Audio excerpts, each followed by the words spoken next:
இந்த ராஜன் செல்லப்பா அண்ணன் ராஜன் செல்லப்பா வந்து எவ்வளவு பணம், கோடிக்கணக்கான பணம் இருக்கு எனக்கு தெரியும். அவர் சட்டமன்ற இடைத்தேர்தலில் நின்னாரு. நான் அவர்கிட்ட கேட்கிறேன், அவருடைய இடைத்தேர்தலில் ராஜன் செல்லப்பாவுக்காக இந்த தேர்தல் பணியில் முழு செலவையும் ஏற்றுக்கொண்டது யார்? யார் ஏற்றுக்கொண்டது? அதற்கு முன்னாலே செல்லூர் ராஜு இடைத்தேர்தல் நடந்துச்சு.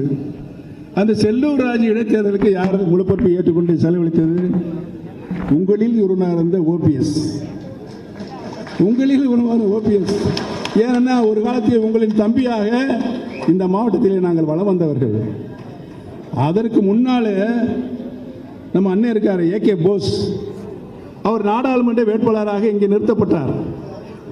பன்னீர்செல்வம் என் அம்மா என்னை கூப்பிட்டு, பன்னீர்செல்வம் தேனியில் அம்மா எப்படின்னு சொல்லுவோம், அப்போ தான் சொல்லுவாங்க, தேடி தினகரன் பார்த்துக்குருவார், நீங்கள் மதுரைக்கு போய் போஸுக்கு வேலை பாருங்க.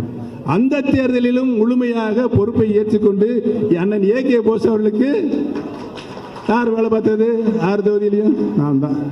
நாடாளுமன்ற தேர்தலை நாம் எதிர்நோக்கி இருக்கிறோம். முன்னெல்லாம் தேர்தல் வந்தாலே அம்மா வீட்டில் எல்லா கூட்டணி கட்சிகளும் வந்துடுவாங்க. அம்மாவை பார்த்து, அம்மா உங்களுக்கு ஆதரவு, எங்கள் ஆதரவு உங்களுக்கு இருந்தால் உங்களுக்கு, எங்கள் ஆதரவு உங்களுக்குன்னு சொல்லிட்டு போயிடுவாங்க. அப்புறம் அம்மா ஒருத்தராக கூப்பிட்டு எத்தனை சீட்டு எத்தனை இடங்கள்லாம் பேசுவாங்க. தலைமை கழகத்தில் ஒரு குழு போட்டிருக்காங்களா? யார் தலைமையில்?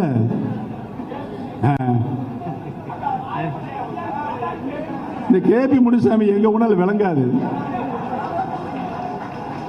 5 பேர் உட்கார்ந்து இருக்காங்க. காலையில் 10 மணிக்கு போய் உட்கார்ந்தவங்க மதியான சாப்பாடு அங்கேயே சாப்பிட்டு முடிச்சுட்டு திரும்ப வந்து உட்காந்து 5 மணி நேரம் உட்காந்துருக்காங்க. ஒரு ஆள் கூட போகலாங்க. கூட்டணி குறித்து பேச வர்றது போல. தலைமை கழகத்தில் வேலை பார்க்குற மகளிங்கத்தையும் மனோகரனையும் கூப்பிட்டு, ஐயா யாராவது வர்றாங்களா பாருங்க, ஃபோனை போட்டு கேளுங்க. அவங்க ஃபோனை போட்டு, ஃபோனை அவுட் ஆஃப் ஆர்டராக இருக்குது, நாட் ரீச்சபிள்ங்கிறாங்க. சரி கொஞ்சம் இன்னும் போகிறோம், வெளியே பார்த்து வராங்க அந்த பசங்க 2 பேரும். என்னப்பா யாராவது வர்றாங்களா? ஒருத்தர் வரலங்க, 2 பேர் ஐஸ் ஊற்றிட்டு இருக்காங்க தலைமை கழகத்தில் உட்காந்து. இதுதாங்க நடந்துகிட்டு இருக்குங்க. இந்த நிலைமை தேவையா? இந்த நிலைமை தேவையா? ஒரு கட்டத்தில் இந்திய அளவில் அகில இந்திய தலைவர்களே, புரட்சி தலைவர் மாண்புமிகு அம்மா அவர்களே தேர்தல் காலங்களில் அவர்களே இங்கே வந்து சந்தித்து பேசிவிட்டு போயிருக்கிறார்கள், மரியாதை நிமித்தமாக. அப்படி இயந்த இந்த இயக்கத்தை, மாபெரும் இயக்கத்தை, பல்வேறு பிரச்சனைகளை இங்கே உருவாக்கி சர்வாதிகாரத்தின் உச்சநிலைக்கு சென்ற இந்த இயக்கத்தை பால்படுத்தி இருக்கின்ற திரு எடப்பாடி பழனிசாமி அவர்களை ஒன்று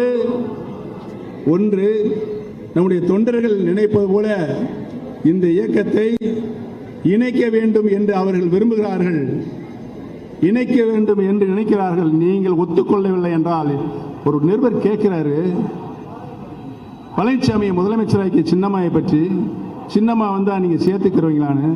அதுக்கு 1% கூட வாய்ப்பே இல்லை. யார் சொல்றது?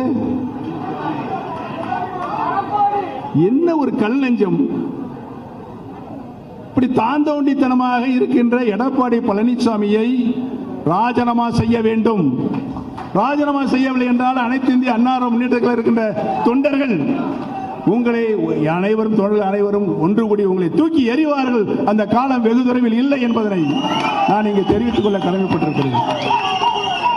எனக்கு முன்னாலே பேசிய நம்ம இணை ஒருங்கிணைப்பாளர் வயதிலிங்க பேசினார். இந்த மதுரைக்கு மட்டும் நீதி வழங்கல, தமிழ்நாட்டுக்கு நீதி வழங்கல, இந்தியாவுக்கு நீதி வழங்க, உலகத்துக்கே நீதி வழங்கிய மாநகரம் மதுரை.